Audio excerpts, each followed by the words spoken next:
बिस्मिल्लाहिर्रहमानिर्रहीम अस्सलामु अलैकुम जी। Welcome to another video. I hope you are doing well.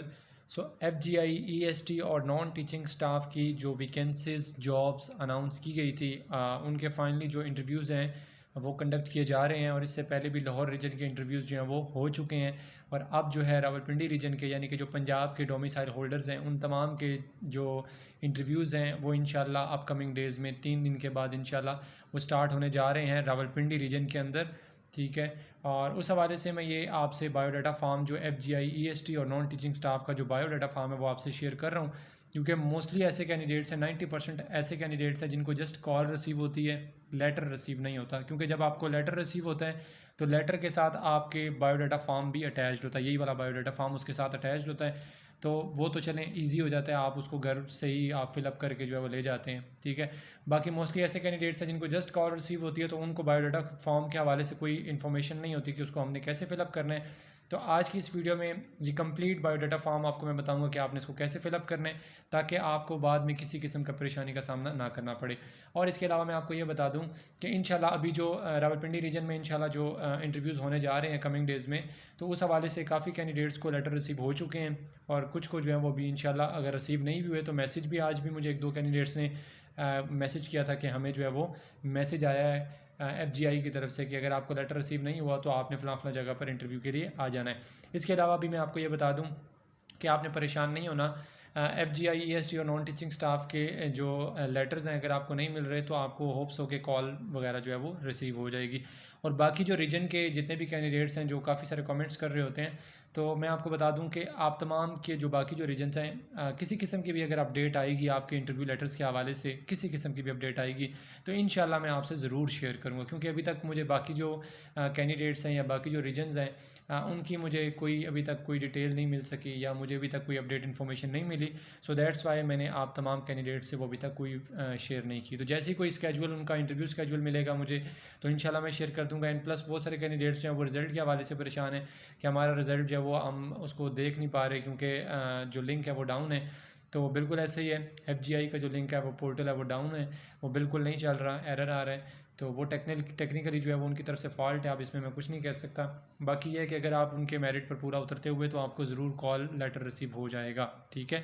सो आपने इस चीज़ के लिए परेशान नहीं होना। सो अब आपने ये देख लें कि अब आप ये बायोडाटा फॉर्म आपने कैसे फिलअप करना है। अगर आपको लेटर रिसीव हो जाता है तो वेल एंड गुड, आप घर से इसको फिलअप करके ले जाइएगा। अदरवाइज़ अगर आपको लेटर रिसीव नहीं होता तब भी आपने परेशान नहीं होना। अगर कॉल भी आती है तो आपने चले जाना है, वहाँ पर बायोडाटा फॉर्म आपको वहाँ पर ही वो दे देंगे। ठीक है, उनके पास पड़े होते हैं। अच्छा, अब ये जितने भी कैंडिडेट्स हैं वो बेशक EST के लिए जिन्होंने अप्लाई किया है या जिनको इंटरव्यू कॉल लेटर रिसीव हुए हैं EST के लिए, या अगर आप नॉन टीचिंग स्टाफ के कैंडिडेट्स हैं तो तब भी आप जो है वो यही बायोडाटा फॉर्म आपको मिलेगा। सिंपली यहाँ पर अपने अपना पोस्ट अप्लाइड फॉर, सबसे पहले आपने ये जो बॉक्स है इसमें आपने जिस पोस्ट के लिए EST के लिए अप्लाई करें तो EST लिख दें। कोई नॉन टीचिंग स्टाफ में अकाउंटेंट है, असिस्टेंट है, LDC UDC वट एवर कुछ भी है तो वो फर्स्ट बॉक्स में वो लिखेगा। सेकंड में लिखा है candidate name in block letters, तो आपने अपना नाम जो है वो कैपिटल वर्ड्स में लिखना है। फिर CNIC नंबर आपने लिखना है, उसके बाद फादर नेम आपने नेक्स्ट में लिखना है। फिर नेक्स्ट में डेट ऑफ बर्थ, आप डेट ऑफ बर्थ आपने कैसे लिखनी है कि आपने ये FGI EST और नॉन टीचिंग स्टाफ का जो एडवर्टाइजमेंट अनाउंस हुई थी उस एडवर्टाइजमेंट को आपने देखना है कि उस एडवर्टाइजमेंट की जो लास्ट डेट है वो क्या है। उस लास्ट डेट तक जो क्लोजिंग डेट है वहाँ तक आपने अपनी एज को कैलकुलेट करना है, यानी कि आप कैलकुलेटर निकाल लें गूगल से और उस गूगल कैलकुलेटर में आपने जो 2 वाली जगह होती है वहाँ पर आपने जब आप जो भी डेट ऑफ बर्थ है आपकी वहाँ पर आपने वो मेंशन करनी है, ईयर मंथ डेज़। ठीक है। इसी तरह जो क्लोजिंग डेट की जगह आपने, यानी क्लोजिंग डेट जो है उसकी जगह आपने ये वाली डेट लिखनी है जब आपकी जो एप्लीकेशन फॉर्म की जो क्लोजिंग डेट होगी तो वो आप लिखेंगे। तो जैसे ही आप उसको नेक्स्ट जो आपका जो भी होगा बटन जो है उसको प्रेस करेंगे तो आपके सामने जो एज है वो आपकी टोटल एज आ जाएगी, मतलब उसमें टोटल कितने ईयर्स हैं, कितने मंथ हैं और कितने डेज़ हैं। तो वो आपने ईयर्स के आगे आपने ईयर्स के कॉलम में ईयर्स लिखना है, मंथ के कॉलम में मंथ एंड डेज़ के आगे आपने अपने डेज़ लिखने हैं। अच्छा, ये लिखने के बाद राइट साइड पे आपके ये जो पिक्चर का एक आपको बॉक्स दिया हुआ है, इसमें आपने अपनी पिक्चर जो है वो यहाँ पर पेस्ट करनी है। और याद रखें पिक्चर पेस्ट करने से पहले आपने उस पिक्चर की बैक साइड पे अपना CNIC, अपना नाम, अपना वालिद का नाम ये लाजमी लिखना है और लिखने के बाद आपने वो पेस्ट करनी है। क्योंकि मोस्टली ऐसा होता है कि कैंडिडेट ने जो भी वो पिक्चर लगाते हैं वो कभी कभी जो है वो मैंने तो देखा बहुत दफ़ा ऐसे ही होता है कि वो पिक्चर जो है वो थोड़ी देर के बाद उतर जाती है या फॉर्म जो है थोड़ा सा आगे पीछे करते हैं तो वो उतर जाती है। तो इसलिए आपने अपना नाम वगैरह सारी चीज़ें, सारी डिटेल उसकी बैग पे लिखनी है, ताकि अगर वो मिसप्लेस भी हो जाती है, गिर भी जाती है, कहीं गुम जाती है, तो देखने वाले को पता होगा कि ये फ़लाँ फ़लाँ की है।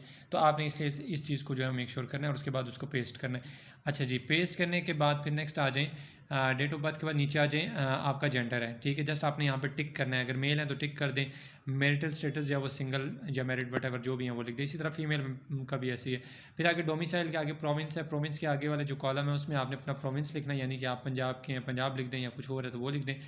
इसी तरह डिस्ट्रिक्ट है, और डिस्ट्रिक्ट के नेक्स्ट वाला जो बॉक्स है उसमें जो खाली बॉक्स है इसमें आपने अपना डिस्ट्रिक्ट लिखना है। और इसी तरह नेक्स्ट वाला जो बॉक्स है तहसील, तहसील के आगे जो बॉक्स है उसमें आपने अपना तहसील लिखनी है। फिर नीचे रिलीजन है, रिलीजन के आगे आपने अपना रिलीजन लिख लेना है, ठीक है। और नीचे आ जाएँ तो नीचे आपका आ जाता है कॉन्टैक्ट नंबर PTCL, अगर PTCL का कोई कॉन्टैक्ट नंबर है तो लिख दें, अदरवाइज़ मोबाइल नंबर आप लाजमी मेंशन कीजिएगा, ठीक है। अच्छा, फिर उसके बाद डिसेबिलिटी, अगर आपकी डिसेबिलिटी है तो ठीक है, आपने वो तो आपको at the time of interview आपको वो सर्टिफिकेट साथ प्रोवाइड करना होगा और इस फॉर्म के साथ भी अटैच करना होगा। बाकी खैर आपने इसके आगे भी येस और नो लिख देना है। अच्छा, फिर उसके बाद अगर आप जो है वो क्लेम करना चाहते हैं एज रिलैक्सेशन, देन फिर आप जो है उसके अकॉर्डिंगली, अगर आप गवर्नमेंट सर्वेंट है तो उसके आगे आप टिक करेंगे। फिर नीचे जब बॉक्स है उसमें ward of government servant died services, तो उसके आगे क्लिक करेंगे। इसी तरह नीचे वो AJK के बलोचिस्तान जो बैकवर्ड एरियाज़ हैं वहाँ से बिलोंग करते हैं तो आप उसके आगे टिक करेंगे। इसी तरह आगे रिटायर्ड आर्म फोर्सेज पर्सन है तो टिक करेंगे, डिसेबल पर्सन है तो उसके आगे टिक करेंगे। तो ये आप अपना देख लीजिएगा, जो भी इसमें से आपको हुआ तो आप उसको जस्ट टिक कर लीजिएगा। बाकी अगर इसमें से कुछ भी नहीं है तो आप छोड़ दें इसको। नीचे आ जाएँ in case of government service, अब ये गवर्नमेंट सर्विसेज जो प्रोवाइड कर रहे हैं, यानी कि जो ऑलरेडी गवर्नमेंट में, ठीक है, पंजाब गवर्नमेंट या किसी भी गवर्नमेंट में अगर कोई काम कर रहे हैं, कोई सर्विस कर रहे हैं तो ये उनके लिए। अगर आप नहीं कर रहे तो आप इस कंप्लीट बॉक्स को छोड़ दें। In case of government services के नीचे लिखा है name of department in case of yes, अगर आप गवर्नमेंट सर्वेंट हैं तो आपने तब अपना डिपार्टमेंट का नाम लिखना है, नीचे डेजिग्नेशन BPS लिखना है, अपना डेट ऑफ अपॉइंटमेंट लिखनी है, परमानेंट जो आपका कॉन्ट्रैक्ट है या परमानेंट है वो भी लिखना है। इसी तरह आगे FGI की अगर आप मुलाजिम है तो उसकी डिटेल्स लिखनी है। अगर आप अगेन आगे नेक्स्ट वाले कॉलम में भी यही है, FGI की अगर आप मुलाजिम है तो उसकी जितनी डिटेल्स हैं वो सारी आपने मेंशन करनी है। अगर आप नहीं हैं, फर्स्ट टाइम अप्लाई करें, जितनी दफ़ा भी अप्लाई करें, प्राइवेट कैंडिडेट के तौर पर आप कहीं जॉब करें तो फिर आप इस पूरे कॉलम को छोड़ सकते हैं। फिर आगे आ जाता है postal mailing address, present residential address and permanent address. आपका अगर ये तीनों एड्रेस सेम है तो तीनों सेम भी लिख सकते हैं, डिफरेंट है तो डिफरेंट भी लिख सकते हैं। अब it is up to you, आपको जैसे ठीक लगेगा आप इसको लिखिएगा, बट आपने पोस्टल एड्रेस बिल्कुल ठीक लिखना है, ठीक है, क्योंकि पोस्टल एड्रेस जो होता है वहाँ पर आपको जो है वो डॉक वगैरह रिसीव होती है। परमानेंट एड्रेस, रेजिडेंशियल एड्रेस वो आप चेंज भी करते हैं, कोई इशू नहीं है। पोस्टल एड्रेस भी चेंज करके कोई ऐसा एड्रेस दे दे जहाँ पर आपको पोस्ट डॉक वगैरह इजीली मिल जाती हो तो आप वो मेंशन कर दें। फिर आगे आता है minimum required academic qualification for the post of applied for, जिस पोस्ट के लिए आपने अप्लाई किया इसमें जो मिनिमम क्वालिफिकेशन है वो क्या है। यानी कि अगर आप सपोज कि EST के लिए अप्लाई कर रहे हो तो कम से कम तो डेफिनेटली आपकी मैट्रिक ही होगी, तो मैट्रिक की जितनी इन्फॉर्मेशन है वो सारी आपने सर्टिफिकेट, डिग्री का नाम, subject, group, marks obtain, total marks, grade, division, फिर रिजल्ट, डिक्लेरेशन डेट, फिर आगे बोर्ड यूनिवर्सिटी का नाम, ठीक है।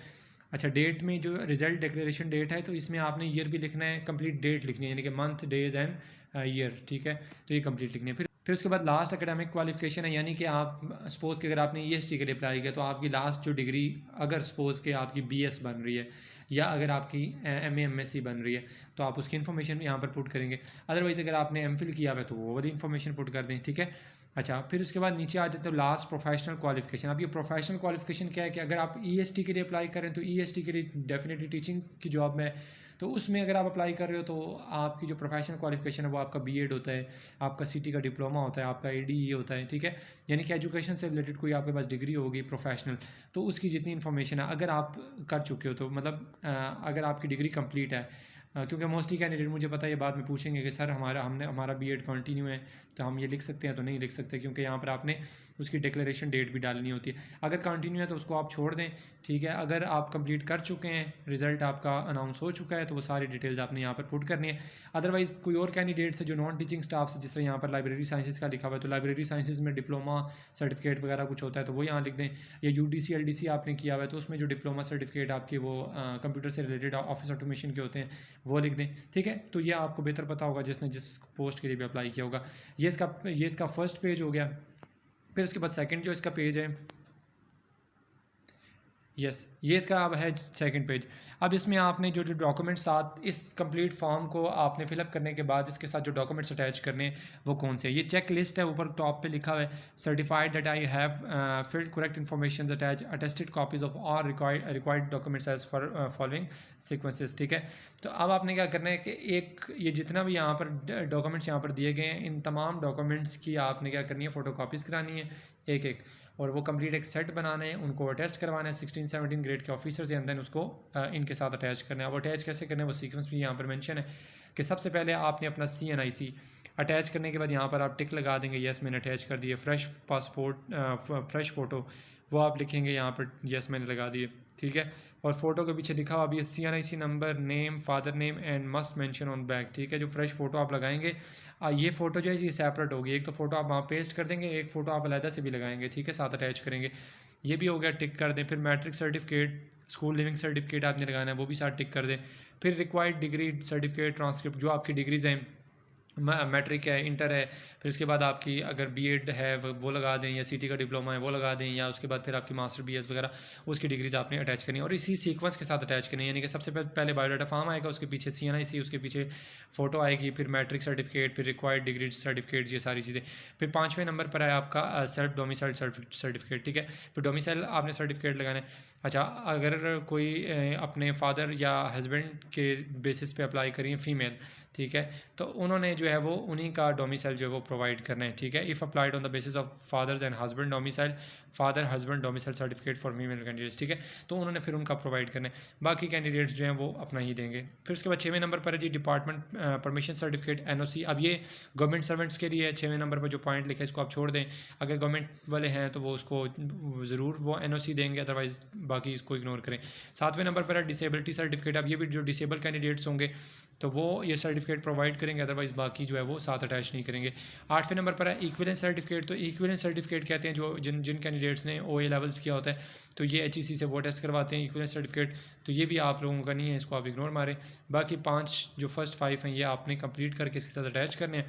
अटैच करने के बाद नीचे यहाँ पर, और यहाँ पर आपने आगे टिक भी लगाने हैं, जो चेक लिस्ट आ गई है सर नो लिखा हुआ है। नीचे लिखा है tested copies of all document should be attach in order and numbered in continuation of page numbers of biodata form. Okay, आ गया डिक्लेरेशन। इसमें आपने सिंपली बस मैं अब इसको क्या तर्जुमा करूँ इसका, बस हाँ अपना डिस्ट्रिक्ट लिख देना आपने, जिस भी डिस्ट्रिक्ट से आप अप्लाई करें। सपोज कि अगर आप पंजाब डोमिसाइल आपका डिस्ट्रिक्ट आपका रावलपिंडी है तो पिंडी लिख दें, कोई और डिस्ट्रिक्ट है तो वो डिस्ट्रिक्ट, मतलब जो आपका डिस्ट्रिक्ट होगा वो आपने यहाँ पर इस ब्लैंक में मैंशन करना है। अच्छा, फिर नीचे बयान अल्फ़ी है। ये बयान अल्फ़ी वही जो ऊपर इंग्लिश है उसकी नीचे ट्रांसलेशन हुई है कि मैं, यानी कि जो बंदा भी अप्लाई कर रहा है तो वो अपना नाम लिखेगा। ठीक है, और उसके बाद आगे दुख्तर है या जो भी वालिद है, ठीक है, वो अपने वालिद का नाम वो यहाँ पर मेंशन करेंगे। अल्फ़िया बयान देती हूँ कि मैं ज़िला, यानी अपने डिस्ट्रिक्ट का नाम अगेन यहाँ पर आपने लिखना है। ठीक है, ये लिखने के बाद फिर नीचे आपने सिंपली यहाँ पर अपना दस्तखत, निशान अंगूठा, शनाख्ती कार्ड नंबर और मोरखा, जो फीमेल्स हैं वो राइट जो था मैं वो यहाँ पर पेस्ट करेंगे, उसके बाद जो मेल हैं वो लेफ़्ट। ठीक है, बाकी शनाख्ती कार्ड नंबर और यहाँ पर अपनी डेट लिखनी है, और डेट लिखने के बाद ये आपने at the time of interview ये साथ बायोडाटा फॉर्म लेके जाना है। ये जितने डॉक्यूमेंट्स बताए हैं सब के सब साथ अटैच करके, और इसके अलावा जितने ओरिजिनल डॉक्यूमेंट्स हैं वो भी आपने अपने साथ लेकर जाने हैं वहाँ पर, क्योंकि वो आपकी स्क्रूटनी होती है, वेरिफिकेशन होती है डॉक्यूमेंट्स की। तो ये कंप्लीट डिटेल्स हैं जी आपके बायोडाटा फॉर्म की, जो मैंने आपसे शेयर इसलिए की हैं क्योंकि अभी जो लाहौर रीजन के जो कैंडिडेट्स के इंटरव्यूज़ हुए थे तो उसमें काफ़ी सारे कैंडिडेट्स को, काफ़ी तो क्या 90% को मिले ही नहीं है लेटर्स, तो बड़े परेशान थे कि बायोडाटा फॉर्म क्या होता है। डेफिनेटली जाहिर सी बात है, वहाँ जाकर चीज़ पता चलती है कि इसमें कोई और चीज़ भी ऐड करनी थी तो वो फिर मिसप्लेस हो जाए, घर रह जाए, कुछ हो जाए, तो बहुत प्रॉब्लम्स होती हैं। तो चलें, ये मैंने इस हवाले से डिटेल्स इसी वजह से शेयर कर दिया ताकि आप लोगों को पहले से पता हो आपका बायोडाटा फॉर्म ये है, आपने इसको कैसे फिलअप करना है।